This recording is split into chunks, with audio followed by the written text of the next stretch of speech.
Ao longo da semana a gente falou no matinal sobre o grupo de países que reconheceu oficialmente o Estado palestino, Portugal, Canadá, Reino Unido e Austrália, e aí durante aquele evento paralelo à Assembleia da ONU, a França, né?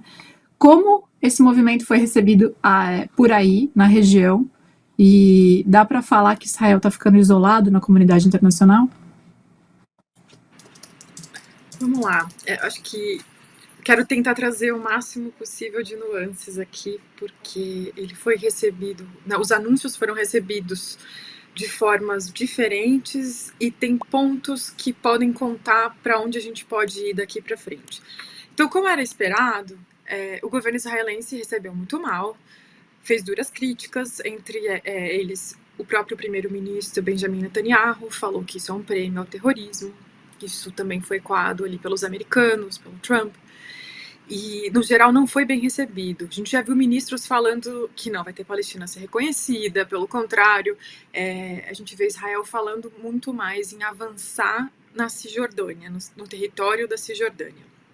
Do lado palestino, e aqui eu quero falar um pouquinho sobre as nuances, a gente tem que falar de duas coisas. A gente tem a chefia, o comando da Autoridade Palestina, né, que é visto como o presidente, digamos assim, esse é o equivalente, o Mahmoud Abbas, que falou aí à Assembleia Geral por videoconferência, já que o visto dele foi negado pelos Estados Unidos, né, para comparecer à Assembleia Geral. A gente vê uma comemoração, um discurso sóbrio de comemoração, e nos bastidores, pelo clima da imprensa, pelo que eu converso com as pessoas aqui, a gente vê que tem um certo ceticismo.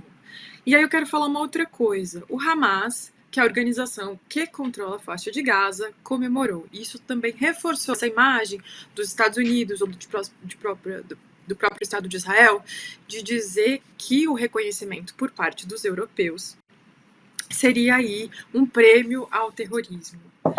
E por que tem esse ceticismo? Eu acho que também a gente tem que trazer aqui o que significa para a população palestina, né?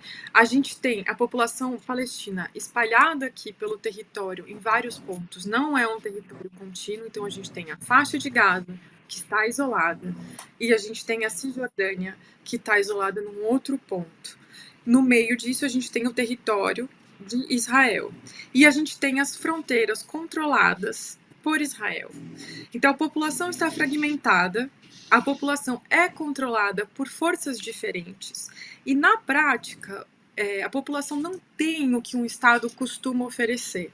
Né? Então, assim, essa foi a recepção no geral. Agora, eu queria tocar na outra pergunta, Bia, que você me fez, sobre se Israel está isolado. A gente tem lido muito que Israel está isolado. Eu diria sim, mas vamos observar esse isolamento com um pouquinho de sal. Por que eu quero falar isso? Eu prestei atenção, assim como vocês estavam ansiosos para minha participação, eu estava ansiosa e passei a semana acompanhando, vendo discursos, desde o domingo, lendo as notas que os países divulgaram, vendo aí os vídeos que foram publicados dos anúncios, e eu prestei atenção no uso de palavras e na forma como tudo isso foi anunciado, já que não é uma novidade que os europeus iam anunciar o reconhecimento da Palestina como Estado, porque isso começou em julho com Macron falando que isso aconteceria, e outros países foram aí se somando, dizendo que poderiam anunciar ou que anunciariam esse reconhecimento.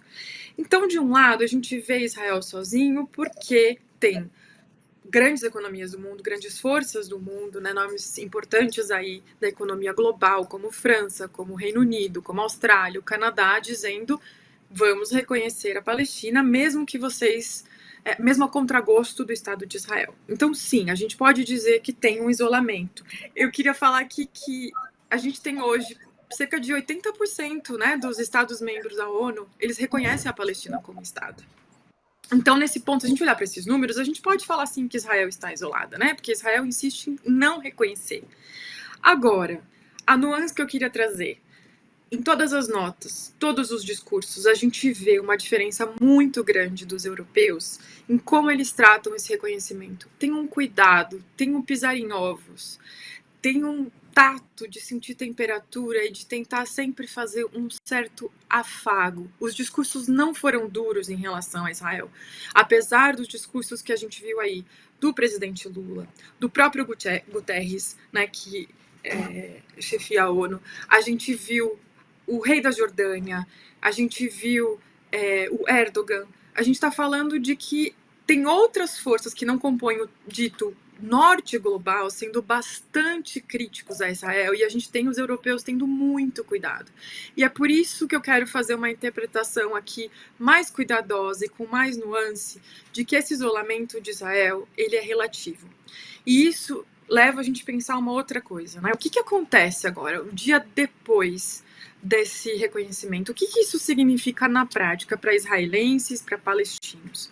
Um ponto muito importante que eu queria trazer da questão palestina, que a população palestina sempre reforça, seja aqui, seja fora daqui, seja a diáspora, né? A gente tem uma diáspora muito grande.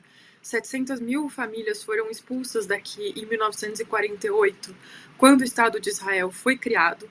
E uma das causas muito importantes sobre ter ou não ter o Estado palestino é: essas pessoas, essa diáspora, pode voltar? Porque hoje essa resposta entre o sim e o não está na mão de Israel. Né? Então, cabe a Israel, que controla as fronteiras do que hoje a ONU chama de território palestino ocupado, cabe a Israel dizer quem entra, quem não entra, quem sai, quem fica. Então, esse é um dos pontos. Por que é importante para os palestinos ter o reconhecimento?